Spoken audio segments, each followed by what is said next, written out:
Zavoddan duran aparatımız. Buna da 2 dənə belə qoşa təkər vuruldu. Qoşa paçemlikli. Bir dənə oynaq paçemlikli. İnşallah sefkanın yeri hazırlanır. Bıçaq sistemi qurulur. Çok.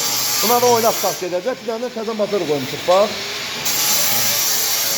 İnşallah. Bununkiler de hazırdır da. Sabah gedir. Demək inşallah Allah'ın temelliyle. Salam. Sabah gedir biri Şəkiyə inşallah. Sabah gedir biri inşallah. Qaxa gedir inşallah. Sabah biri inşallah gedir. Zaqataliyə gedir inşallah. İkisi Zaqataliyə gedir inşallah. Biri Şəkiyə gedir inşallah. Biri de gedir Qaxa. Bu aparatımız hazırlanır. İnşallah düzəlsin, rənglənəcək. İdeal vəziyyətdə bu da gedir Qaxa. Allah'ın izniyle. Oynaq çıxartmaq.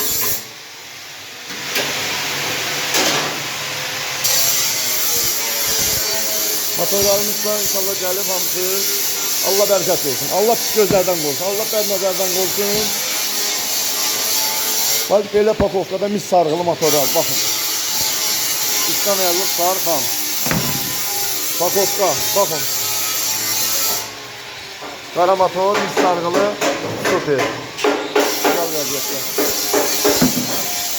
Öpürük sizləri. Buradan mənə motor göndərən qardaşlara deyirəm, öpürəm sizləri, var olun.